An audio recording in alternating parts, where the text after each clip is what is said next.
Seja bem-vindo a mais uma porção da Palavra de Deus para nossas vidas, aqui pelo nosso canal Comente Bíblia.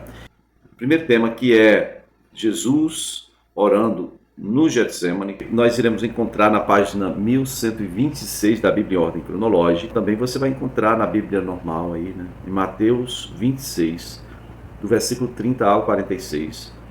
O mesmo texto você vai encontrar em Marcos 14, verso 26, pula por 32 ao 42, e também em Lucas 22, do 39 ao 46. Por último, João capítulo 18, versículo 1. E o segundo tema, onde vai estar falando que Jesus é traído e preso e a orelha de Malco é restaurada. Você vai encontrar isso em Mateus 26, versículo 47 ao 56.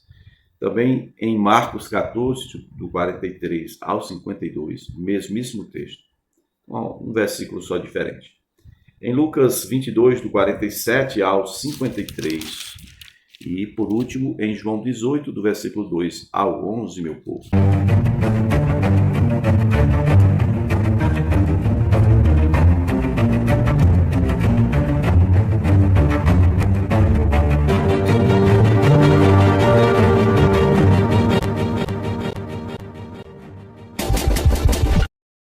Bom, o primeiro texto do primeiro tema está assim, a oração de Jesus no Getsemane, Mateus 26, do 30 ao 46, onde diz assim, depois de terem cantado o hino, foram para o Monte das Oliveiras. Então Jesus foi com seus discípulos para um lugar chamado Getsemane, ou Getsemane. Getsemane é um dos pontos ali no Monte das Oliveiras, tá bom, meu povo? E aí ele disse, sentem-se aqui enquanto eu vou ali orar, levando consigo Pedro e os dois filhos de Zebedeu, no caso São Tiago e João. Ele começou a entristecer-se e angustiar-se. Disse-lhes, então, a minha alma está profundamente triste, uma tristeza mortal. Fiquem aqui e vigiem comigo. Olha o desespero do mestre. No momento mais difícil, ele precisa de comunhão, da presença de alguém. Ele está aflito, angustiado até a morte. Às vezes o ministério, o propósito de Deus, nos conduz assim, de forma que a gente precisa realmente de alguém ao nosso lado, não é? Nem que seja só para estar ali orando a Deus com a gente. Toda palavra que a gente disser não vai acrescentar nada. Mas se orar, adianta, viu? Se orar, ajuda. Versículo 39 de Mateus 26 vai dizer, indo um pouco mais adiante, prostrou-se com o rosto em terra e orou. Meu Pai, se possível, afaste de mim este cálice, contudo não seja como eu quero, mas como tu queres. Depois voltou aos seus discípulos e os encontrou dormindo. Disse, vocês não puderam vigiar comigo nem por uma hora? Perguntou ele a Pedro. E disse, vigiem e orem para que não caiam. Não é entrar, não, é cair em tentação. O espírito está pronto, mas a carne é fraca.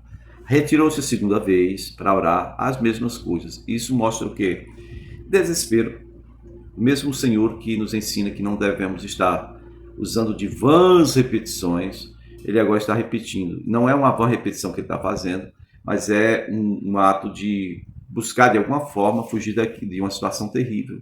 Sabe quando você vê alguém desesperado, com as mãos na cabeça, ou simplesmente dizendo, não, isso não pode acontecer, isso é inaceitável, isso eu não tenho condição de passar por isso. Pois era assim que Jesus estava aqui. Segunda vez ele foi orar falando as mesmas coisas, né?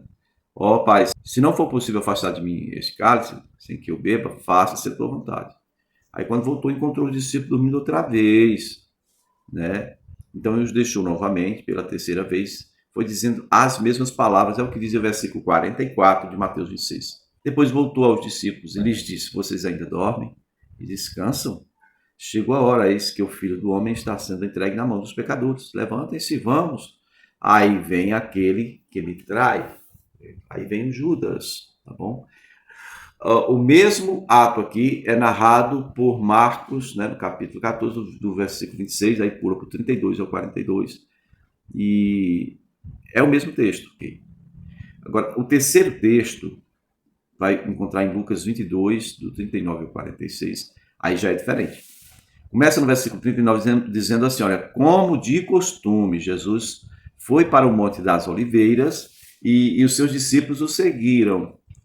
Chegando ao lugar, ele disse chegando ao lugar, ele lhes disse: orem para que vocês não caiam em tentação.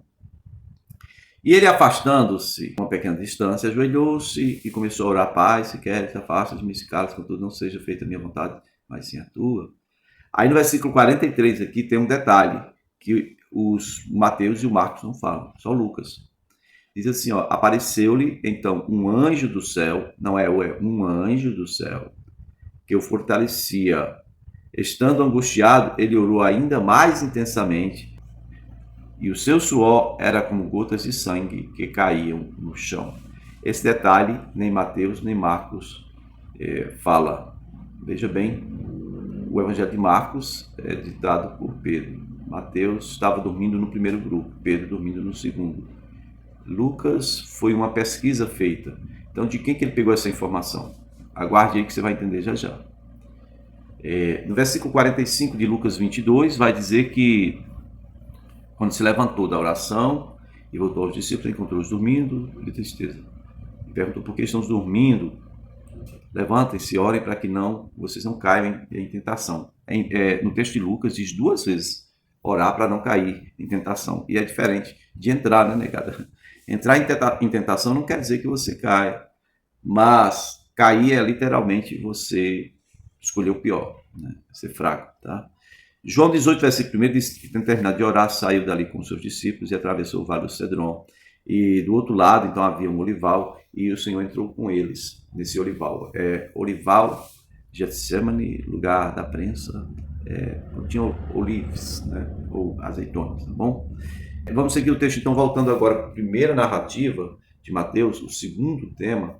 Eu quero fazer a leitura com você em Mateus 26, versículo 47 ao 56, diz que enquanto ele ainda falava, chegou Judas. Enquanto ele ainda falava o quê? Você volta lá em Mateus 26, no versículo 46, vai dizer: aí vem aquele que me trai. Então, enquanto Jesus estava dizendo, o traidor está se aproximando, o traidor está chegando aí, Judas chegou, um dos 12.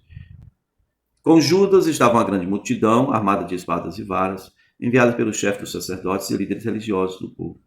O traidor havia combinado um sinal com eles, dizendo-lhes: aquele a quem eu saudar com um beijo, é ele, prendam-no. E dirigindo-se imediatamente a Jesus, Judas disse: salve, mestre, e tacou-lhe o beijo. Jesus perguntou: amigo, o que o traz? O que está lhe trazendo, né? Então os homens se aproximaram, agarraram Jesus e o prenderam. Então um dos que estava com Jesus, estendendo a mão, puxou a espada e feriu o servo do sumo sacerdote, decepando-lhe, aqui só diz a orelha, Mateus só diz a orelha. Ninguém sabe se é a direita ou a esquerda, mas mais para frente a gente vai entender. Versículo 52 diz: disse-lhe Jesus: guarde a espada, pois todos os que empunham a espada pela espada morrerão. Você acha que eu não posso pedir a meu Pai, e ele não colocaria imediatamente à minha disposição mais de 12 legiões de anjos? Como então se cumpriram as escrituras que dizem que essas coisas deveriam acontecer dessa forma? Como se cumpririam, né? Se eu pedisse essas 12 legiões de anjos, eles iriam me livrar das mãos dos religiosos. Mas como é que iriam se cumprir todas essas coisas que têm se cumprido? Entendem isso, queridos? Versículo 55 de Mateus 26 diz: naquela hora, Jesus disse à multidão: estou eu chefiando alguma rebelião para que vocês venham prender-me com espadas e varas? Todos os dias estive ensinando no templo e vocês não me prenderam. Mas tudo isto aconteceu para que se cumprisse as escrituras dos profetas. Então todos os discípulos o abandonaram e fugiram, meu povo. O segundo texto está em Marcos 14, do 43 ao 52. A mesma história, a mesmíssima história. Somente o versículo 51 diz que um jovem vestido apenas num lençol de linho estava seguindo Jesus. Quando tentaram prendê-lo, ele fugiu nu, deixando o lençol para trás. Alguns dizem que esse jovem possivelmente era o João Marcos. Quem é João Marcos? É aquele que escreveu o Evangelho de Marcos, que se tornou discípulo de Pedro. Embora tenha ido com Paulo, né, numa das viagens, ele era muito próximo de Pedro. E conforme tradição de alguns historiadores, né, não é bíblico, essa exatidão, mas dizem que a ceia, também a Páscoa, né? A Páscoa e a ceia foram celebrados na casa do Marcos, da mãe do Marcos, tá bom? Queridos, o terceiro texto é de Lucas 22, versículo 47 ao 53, onde diz, no início a mesma coisa, né? Enquanto ele falava, apareceu uma multidão com Judas e tal. E aí, parte B diz que este se aproximou de Jesus para saudá-lo com um beijo. Mas Jesus lhe perguntou, Judas, com um beijo você está traindo o filho do homem? Ao verem o que acontecia, os que estavam com Jesus lhe disseram, Senhor, atacaremos com espada? Um deles, até aqui ninguém fala, ninguém ousa falar quem é esse tal, um deles feriu o servo do sumo sacerdote, decepando-lhe a orelha direita. Rapaz, você é dessa, pega em sua mão direita uma espada. Se eu estou aqui com a espada na mão direita, é mais fácil cortar a orelha esquerda de quem está à minha frente. A menos que eu pegue assim e corte a orelha. Ou que eu pegue a espada aqui e vou jogar ela assim. Então vai pegar, vai decepar a orelha de alguém. Se alguém estiver com um capacete protetor, a orelha está de fora, então vai cortar só um pouco, né? Vai decepar.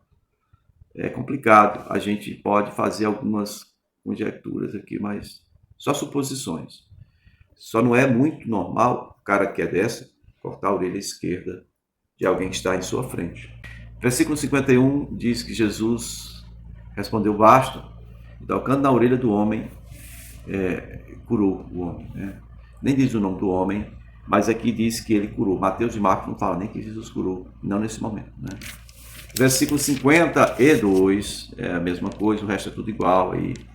E lá no versículo 53, na parte final, diz, Jesus falando com ele, todos os dias estive com vocês no templo e vocês não levantaram a mão contra mim. Mas esta é a hora de vocês, quando as trevas reinam, tá bom? E o quarto texto que está em João, no capítulo 18, do versículo 2 ao 11, é revelador. Vocês lembram que lá na ceia, João colocou a cabeça no peito do mestre e perguntou quem era o traidor, porque Pedro tinha mandado ele fazer isso, tá bom? Agora vamos lá, João 18, do 2 ao 11. Ora, Judas, o traidor, conhecia aquele lugar porque Jesus muitas vezes se reunia ali com os seus discípulos. Então Judas foi para o olival, levando consigo um destacamento de soldados, alguns guardas enviados pelos sacerdotes, que era a guarda do templo, e soldados romanos. Versículo 4. Jesus, sabendo tudo, então, o que ia acontecer, saiu e lhe perguntou, a quem vocês estão procurando? E eles responderam, a Jesus de Nazaré. E aí Jesus fala, sou eu. Judas, o traidor, estava com eles. Quando Jesus disse, sou eu, eles recuaram e caíram por terra. Verso 7. Novamente lhes perguntou, a quem procurais?